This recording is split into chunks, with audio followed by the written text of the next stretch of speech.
Okay, awesome. Let's get started. Hi, everyone. My name is Molly. I am a third year student in neuroscience and mental health at Carleton University. And today I'm going to be running this workshop that's centered around reducing the stigma surrounding addiction through language. So, through the words that we choose. Um, and what's going to happen throughout this workshop is I'm going to kind of go through what addiction is, what stigma is, and then how we reinforce stigma unintentionally sometimes, what we can do to kind of change that, and of course why all of it matters.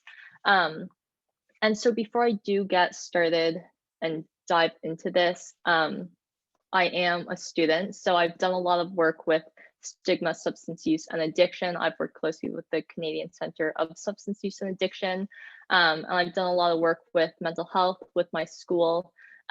But I am by no means an expert, and although I'm hoping I will be able to answer most of your questions, and all of the information I am presenting today is backed by scientific and empirical evidence. So if anyone wants sources, I can send them over if anyone's looking for more information after this. But I don't know everything. And then additionally, there is a lot to unpack when talking about substance use and addiction. So I won't be able to cover all of it today, unfortunately.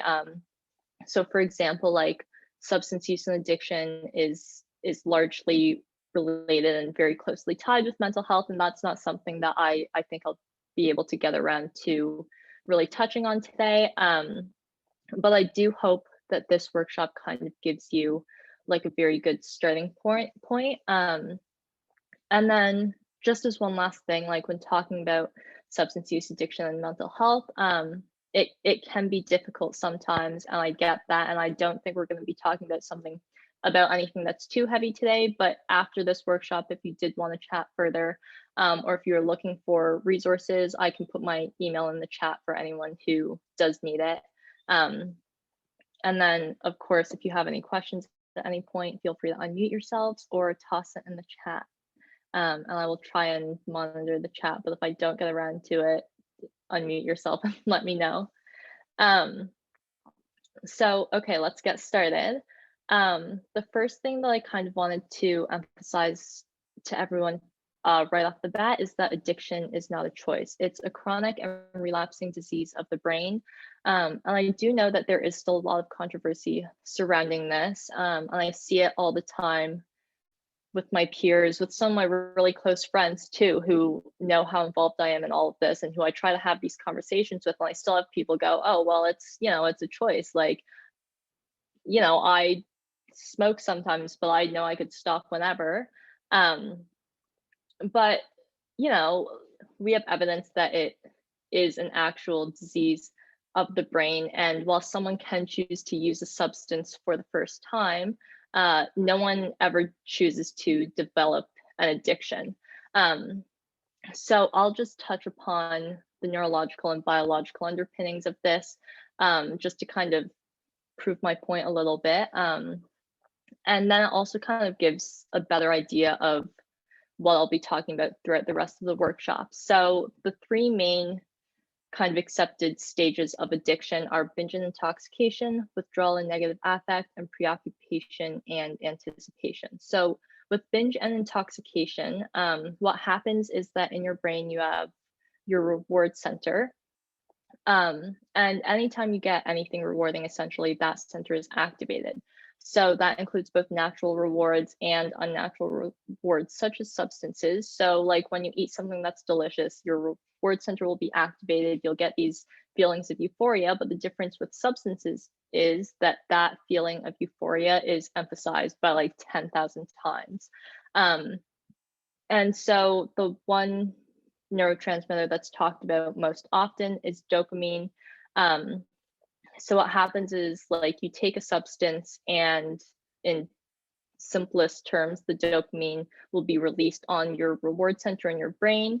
And that acts on a number of different brain areas. So some of those brain areas are responsible for that feeling of euphoria, for that really good feeling that makes you want to do it again. But it also acts on areas of your brain that kind of make it so that you remember what you were doing when you were when you felt this good. So you remember the people you're with, the places that you were, and that creates a very reinforcing effect of substance use.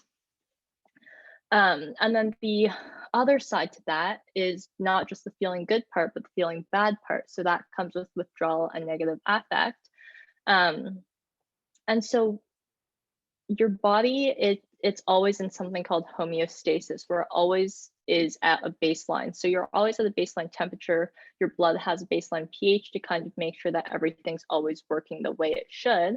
And so everything is regulated to keep you within that range. So if you get too hot, your body will react through sweating, for example, to keep your internal environment at that certain temperature that you need to be to properly operate. And this process is what homeostasis is. And this happens in your brain as well. So when you introduce a different drug to your body and your brain, certain changes start to occur. So if you, for example, if you are using cocaine, you will get this big dopamine rush that happens. And that big dopamine rush puts you way above your baseline state for how much dopamine should be in your brain. What happens then is your brain will respond by reducing the effect of dopamine that is naturally present. So that can include making less natural dopamine available. That can include making sure that there's less dopamine receptors that can respond to this big release of dopamine. And then when you stop doing cocaine, your dopamine levels are now naturally really low. And that's when you feel the opposite of euphoric. So short term, that's how things like hangovers happen. And long term, these low dopamine levels result in an individual needing to take their substance of choice just to feel normal again and just to prevent those withdrawal symptoms. So now instead of taking a substance to feel euphoric, you need to take a substance just so you don't feel awful. And a lot of substances do have a lot of really horrible withdrawal symptoms. So I don't know if you guys did know this or not, but alcohol withdrawal is one of the ones that can actually kill you. So, it's a lot more to this than just deciding to not take a substance anymore. And then kind of the last portion of this is preoccupation and anticipation. So like I said before, what happens when you take a drug is your reward system will also activate areas in the brain that can allow you to make certain associations with a substance, and that also allows you to anticipate using that substance again. So for example, if you are drinking drinking at a club, you'll associate being at that club with a good feeling that drinking might bring. And then the next time you're even around that club or you see the sign for that club, there's a dopamine release in anticipation to that. So it's before you even do the substance, you're already kind of getting that euphoric feeling. And so what happens is you want to go back to the club to keep drinking. The other thing that happens is there are other changes in the prefrontal cortex, and your prefrontal cortex is where all your big decision-making things happen. And it results in impaired signaling of different neurotransmitters, and this decreases an individual's ability to resist strong and impulsive urges to use a substance. So like I just said, the prefrontal cortex is involved in decision making, and when that's impaired, you're not making decisions as well as you could be, which is why a lot of the times it seems like someone really wants to stop using, but it's a lot more complicated again than just making the choice to do so. So on that note, there is a lot of stigma surrounding substance use and surrounding addiction. And stigma is any attitude, belief, or behavior that discriminates against people, and it widely affects people with mental health challenges and substance use disorders. So it's a major barrier to well-being for people who use substances, and it can exist in many forms. So often it emerges in the form of derogatory language that shames or belittles people, and it can really affect the way that people view themselves and how they're treated by others and by society. And kind of what we're going to talk about today is, we can either reinforce or end stigma with the words we choose, and how we treat and view ourselves and others. And this is huge for me because, 3 years ago, before I started being involved in this, I didn't know any of this, and I wasn't aware at all that the things that I was saying was perpetuating this forward. And for me, like I always did believe that addiction was an illness rather than a choice. But I was still saying things that I didn't realize was making it worse for those around me. So yeah, that's what we're going to talk about today. But before we get into that, like you might be wondering, oh, well, why does this really matter? Because I don't know, maybe you're thinking, well, I don't know anyone with an addiction. I don't really need to worry about this. But unfortunately, substance use and addiction does affect more people than you might realize. So 21.6% of Canadians have met the criteria for substance use disorder at least once in their lifetime. So that's a really large number. That's 1 in 5 people who at some point in their lives will have experienced an addiction, which means that for every single person watching this right now, at some point, you will very likely be affected by addiction, either directly or indirectly, if you haven't already or currently aren't being affected already. And then I'm sure, as you've probably all heard, we're currently in an opioid crisis. So between January 2016 and December 2018, it is estimated that there are 11,500 opioid related deaths, which is really heartbreaking when you kind of think about how preventable opioid related deaths can be. And a large part that drives opioid related deaths, it all goes back to the stigma behind it, because when people don't seek treatment, they don't know how to use substances safely. When people aren't properly informed, they don't know how to use substances safely, and they aren't getting the support that they need, and that can result in deaths. And then again, going back to stigma and addiction, it's estimated that about 8 out of 10 individuals with a substance use disorder say that they've experienced barriers in recovery, including stigma, which means that just over 16% of Canadians both meet the criteria for a substance use disorder and struggle in that recovery. And I'm gonna move on from this because I don't want to bore you with statistics and numbers, but the point that I'm trying to make here is that this is something that affects almost everyone, whether you're aware of it or not. And so it becomes extra important to kind of realize how our words and our actions can either hurt or help people.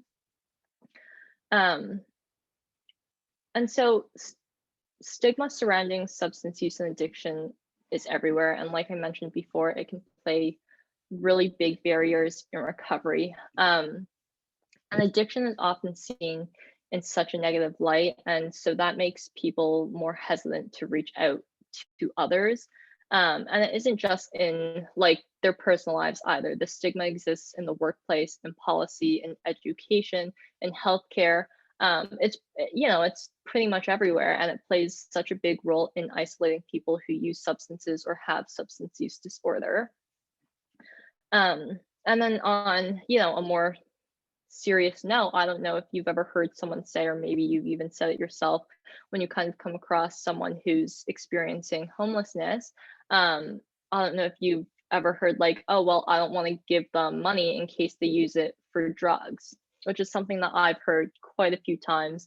And I don't know if you guys see the same issues in that I do, but I see like huge issues in that, because essentially what we're saying when we say that is that because someone might have an addiction, or because someone might use substances, they're less deserving of our help, they're less deserving of a roof over their head, they're less deserving of being fed, which, by the way, most of us have likely used a substance, either legal or illegal, at some point in our lives.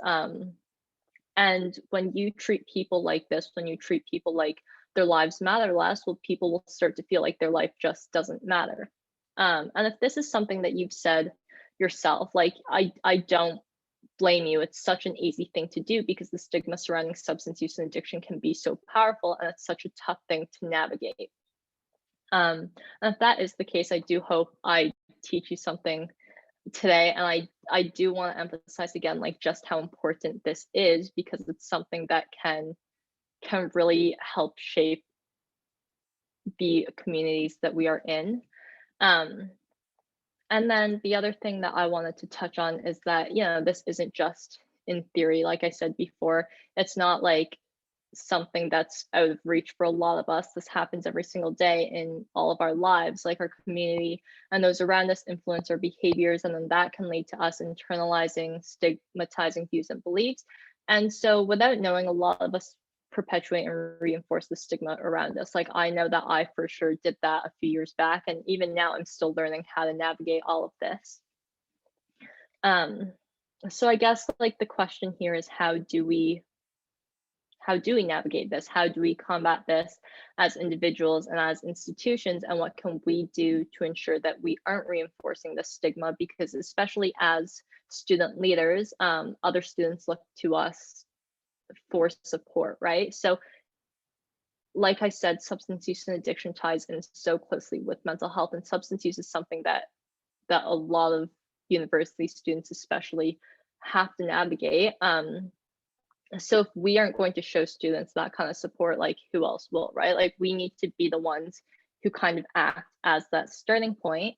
And so, yeah, so let's get started on person first language, which is the starting point that I am giving you today. And for anyone who's never heard about this before, person first language is something that acknowledges someone as a person before describing their personal attributes or their health conditions. So it emphasizes the individuality, equality, and dignity of an individual with a substance use disorder. It focuses on the medical nature of substance use disorders, and then it promotes well-being and harm reduction. So person first language can be powerful when used to inform, support, and unify individuals.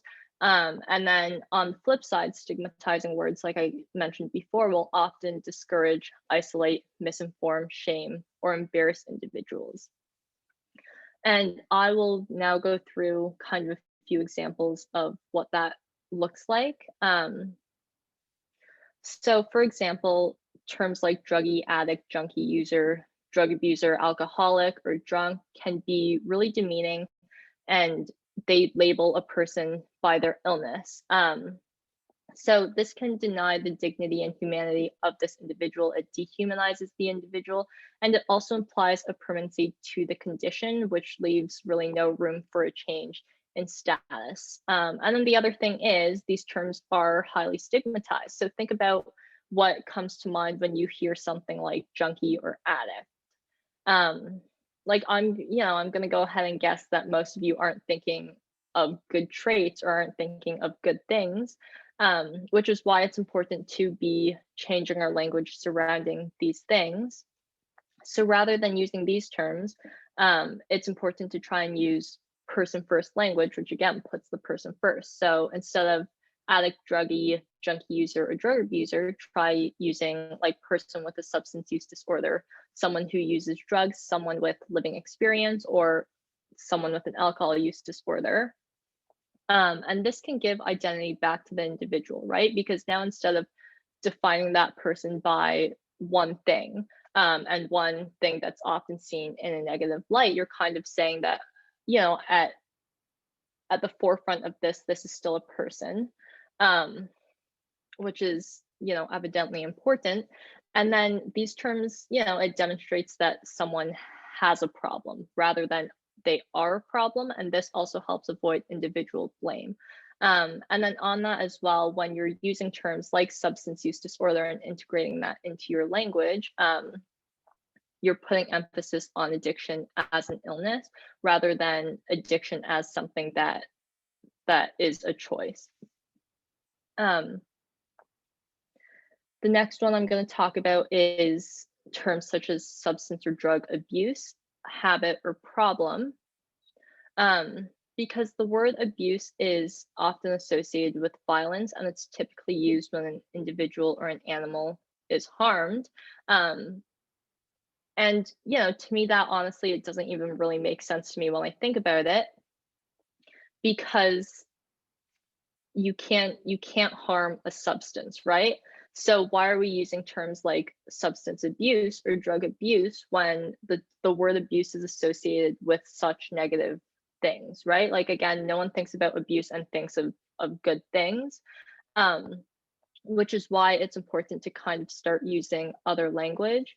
And then in terms of saying like a habit or a problem, that kind of negates the fact that, again, addictive disorders are a medical condition by implying that addiction is a choice, right? Like, it's the same way in saying, like, I don't know, I bite my nails, it's a bad habit.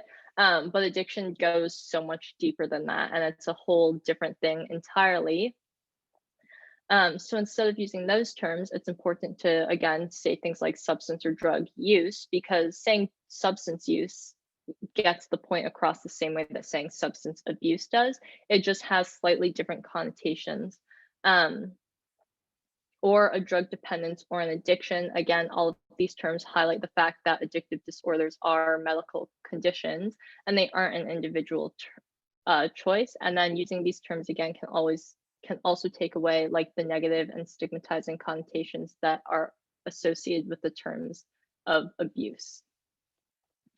And then the last one that I kind of wanted to go over was, instead of using terms like clean or instead of using terms like dirty, because those words itself are associated with filth, right? And this can decrease self-esteem, and it can decrease effectiveness of a treatment for someone with a substance use disorder. And I don't really need to explain further why these words aren't associated with good things.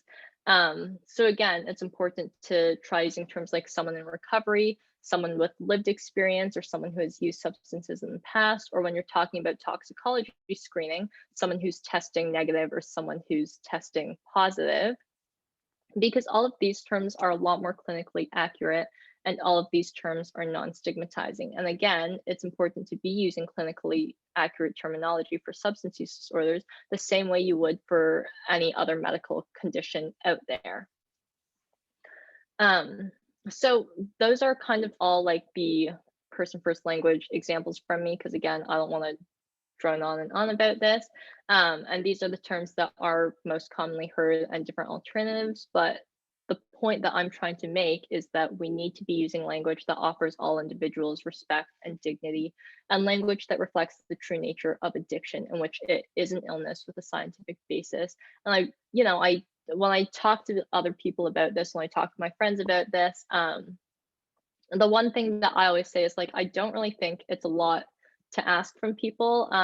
I think a lot of it is just that people don't realize the power that words can have. And hopefully today I've been able to shed light on some of that for some of you.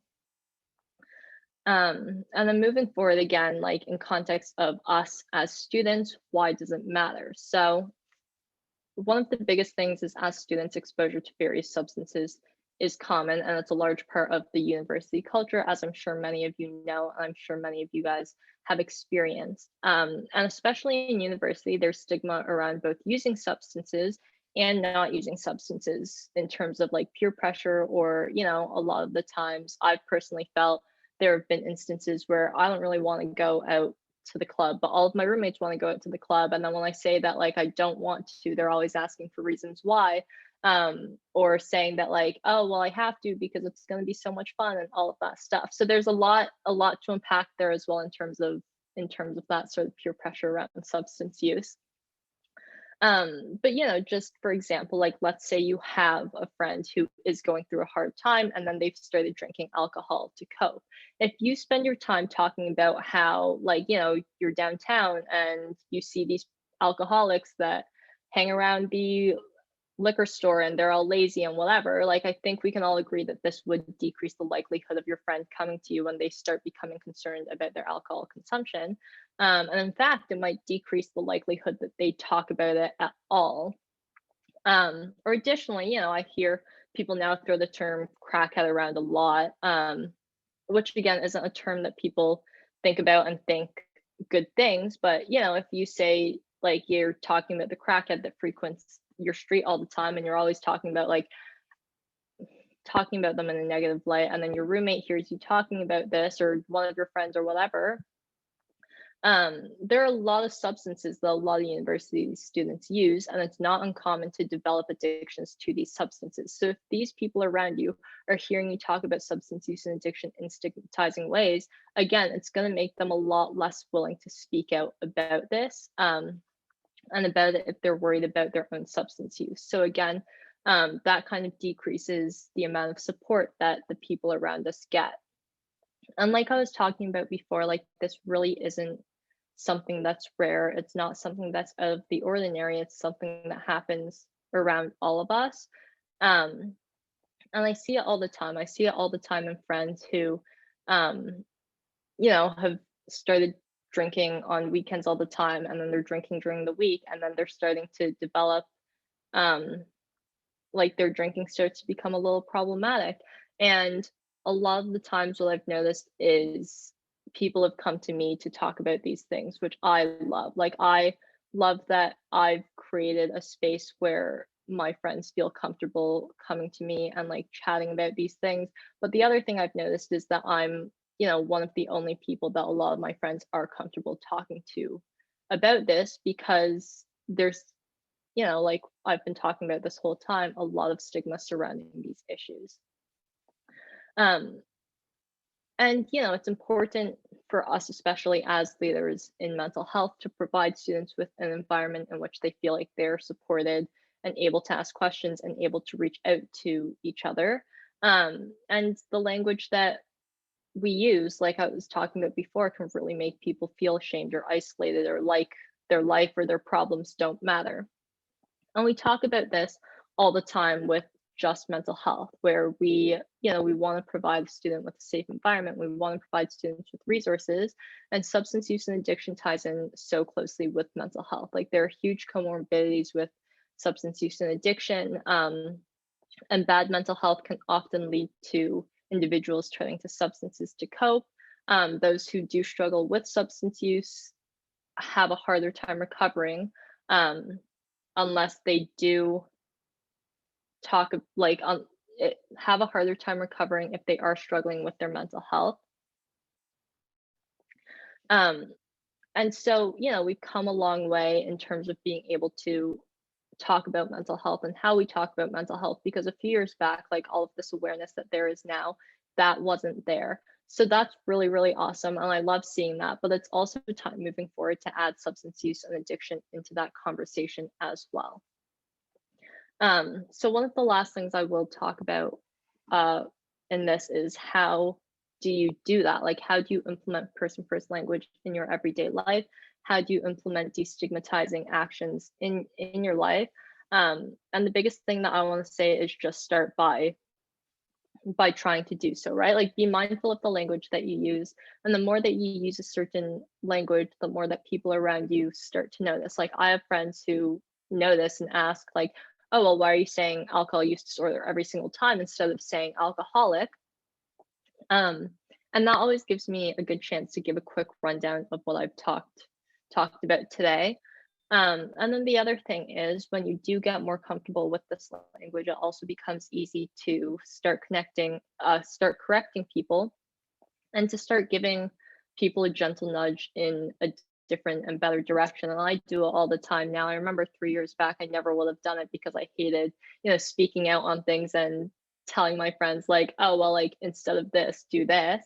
Um, but now that I've gotten more comfortable with doing it, not only do people notice and ask me about it, but when I hear my friends saying certain things, I often, like, just do a gentle reminder of, like, hey, like, by the way, um, you saying this can mean, like, can do X, Y, and Z. And people often take that really, really well.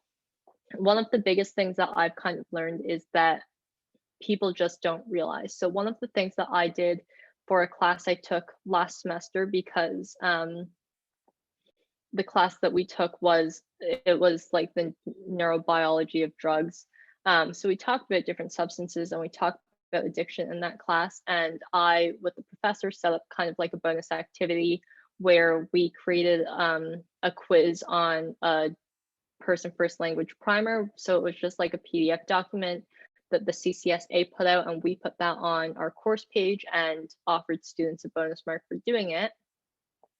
And there was a quiz associated with the primer. So they would read through the primer that talked about person first language, do the quiz, and then kind of give a little reflection piece at the end. And one thing that we noticed was a lot of students saying, like, I had no idea that this was even really a thing. Like, I know people who do struggle with addiction. I know people with lived experience et cetera, but I didn't know that like what I was saying could be affecting them this way. So yeah, I think that's like the most important place to start, is to just start with it and just be learning more about it and being aware about it. And remember, like, it's obviously okay to slip up. I started learning all of this 3 years ago, so I've had 3 years to switch my language over, and I do a pretty good job of it, but I still slip up sometimes. And then I also have friends over at the Canadian Center of Substance Use. I ask them for help from time to time when I'm unsure of my language. So if you're not sure, another important thing is to reach out to someone who may know more, because we're all learning here. And that's really what's important, is that we are taking that step forward to be learning. And then one last thing on that is, a big thing that people ask me sometimes is like, oh, well, what if someone who has an addiction or who had an addiction refers to themselves as an addict or an alcoholic or whatever? Like, do I correct them? And what I always say is, when someone does have living or lived experience, however they want to tell their story is what they want to do. So in that scenario, it's not up to you to tell them like, oh, well, you can't say that you're an alcoholic or whatever, because that's their own experience and that's their own story to tell. But when it comes to you and your own language and the things that you say, or the things that the people around you say that could be pushing that stigma forward, it is so important to be mindful of that. And then before I move on to questions, in case people did have questions, I did kind of want to end this off with something I heard once, in which it stated that the opposite of addiction is connection. And like I said, there is, a neurological and biological basis to addiction. So not all of it can be solved by connection. But this does hold a lot of truth to it. And it's so much easier to take care of yourself and to be mindful of your mental health, to be mindful of your substance use, and to overcome challenges when you have these connections. And so my goal has always been to be that connection for those around me. And so much of what I do is to promote spaces that let students know that someone cares for them. And I've seen so much of it this year, that when you're inviting people to reach out to you, they do. And a number of times this year, especially, I've had people who I'm both close to and people who I barely know reach out and ask for certain resources or for advice, or just a place to start when it comes to being aware of their mental health or substance use, because I am so vocal about this, like on my social media, at school, all the time. These are things that are important to me. So these are things that I'm talking about all the time. I've had people message me and kind of be like, oh, hey, like, I know we've never really talked, but I like see your posts and wanted to know like if you could give me a resource for X, Y, and Z. Or someone else messaged me last semester, and they were in a fraternity because Greek life is a big thing at Carleton, and they had kind of mentioned, they were like, hey, like, I was wondering if you had like a list of resources, because I want all of the boys in my fraternity to be more educated on these things, because it's important to talk about, but I don't really know where to start. And that was like a huge thing for me, is being that person that others could come to, for that support and for this connection. And then this is also the type of community that I want to build. And in saying that, like, I want to be able to build a community where everyone feels safe and comfortable going to each other for that kind of support. And the more I talk about it, and the more people reach out to me, and the more others talk about it, like, I hope that eventually it spreads until we have a whole community that is strong and supportive of everyone in it. And so I hope that, maybe you've learned something today, maybe you knew all of this. But I hope that everyone who has tuned into this workshop kind of has taken some of what I said, and is gonna learn from it and create, better and more supportive and safer spaces in their own respective communities. And then on that, that's essentially all that I had today. So if anyone has questions, feel free to let me know. I'm just checking the chat now to kind of see what's going on.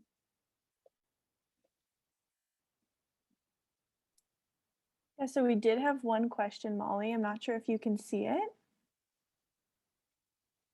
I was wondering if you had any ideas on how to react if a friend comes to confide in you. So when this is from personal experience, and I've done like a few, helping a friend in distress type trainings, but mainly from personal experience. Like I think the main thing is to always ask them what they need from you, because a lot of the times people are coming to you because they just want to vent. A lot of the times people could be coming to you because they want advice, or sometimes they want resources or direction or something. So I think it's important to kind of navigate that first before doing anything, because otherwise you could be overstepping, or you could be doing something that they don't want or that makes things worse. So I think first of all, the first thing to do is kind of say like, oh, like, how do you want to be supported here? Like, do you want me to just listen to you talk about this, obviously in like a less formal way, because they're your friend.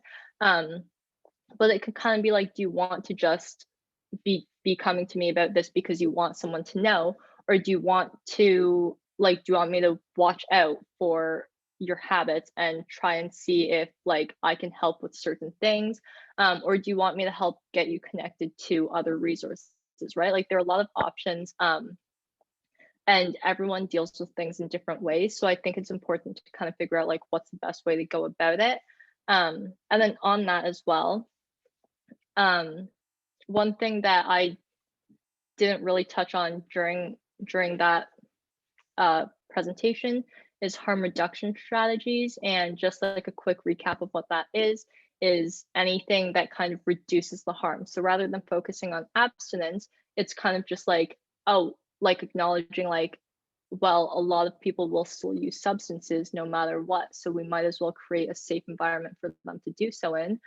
So that's another big thing in, like, if a friend comes to confide in you about something, is you can work with them to create different harm reduction strategies, which is always a good starting point. So for example, if you have a friend who's like, oh well, I'm drinking every single day and I don't really know um what to do, I don't know how to kind of navigate that and cope, rather than suggesting like, oh well, like what if we like didn't drink together or something like that, because again that can be a lot easier said than done.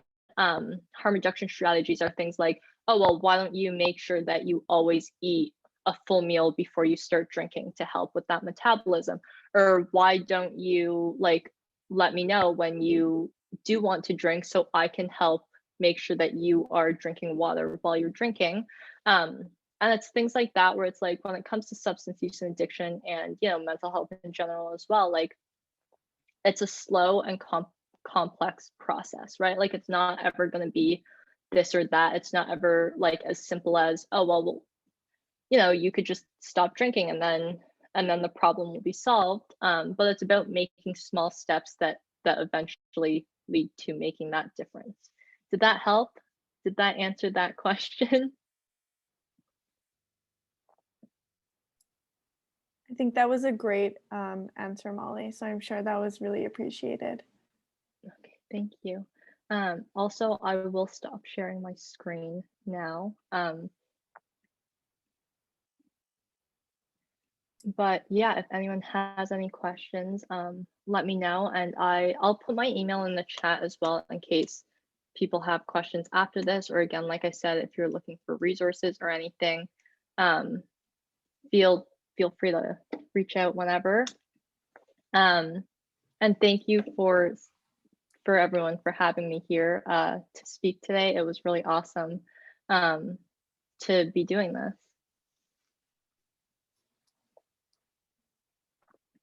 And no, Julia, it is Cmail. That's Carlton's like email thing. Yeah, it's kind of weird. People get confused about it all the time. All right, I guess we'll just leave about 5 minutes if that's okay with you, Molly, in case any more questions come in.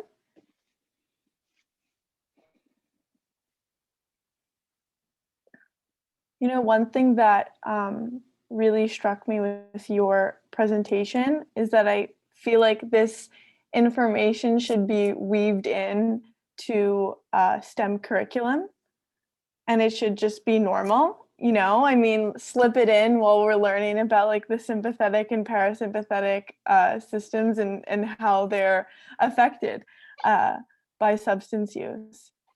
Yeah, no, definitely for sure, because I think again a lot of it comes down to like people just don't really realize, and a lot of people don't know all of this, but you see the effects in this lack of education, especially in healthcare, because there are a lot of issues with healthcare and dealing with substance use and addiction. Because a lot of the times people come in and they're looking for certain medications, or they want specific painkillers or things like that. And a lot of the times, rather than recognizing that these individuals do have an illness and do have something that should be supported and treated, they're just, turned away and scoffed at, like, by healthcare professionals who are kind of like, oh, well, like, like, you're just here looking for a fix. So, like, whatever. Which is heartbreaking to me, because it's like, if healthcare professionals don't help individuals in treating this illness, who does?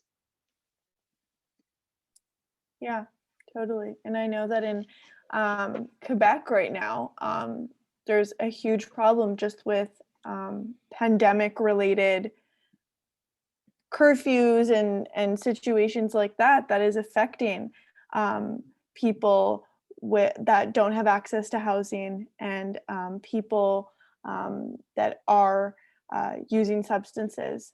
So I don't know if that's also happening in your community too. I'm sure it is. I'm sure it's a widespread effect, but hopefully our government officials are being educated by the right type of people that are helping them make informed and non-stigmatized decisions.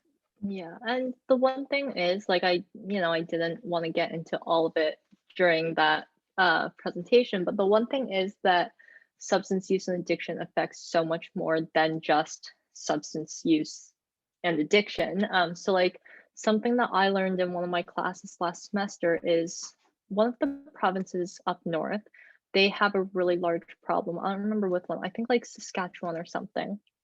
They had a really big problem um, with meth. And when they kind of tried to figure out like the root of that problem and what was going on, they found that it was a lot of people who didn't have access to housing who were doing meth, not because they wanted to, but because in the cold winter months, it was the only way to stay alive, was to be doing these substances that kept you awake at night. Otherwise, they'd go to sleep, they'd freeze to death, and they didn't want that, right?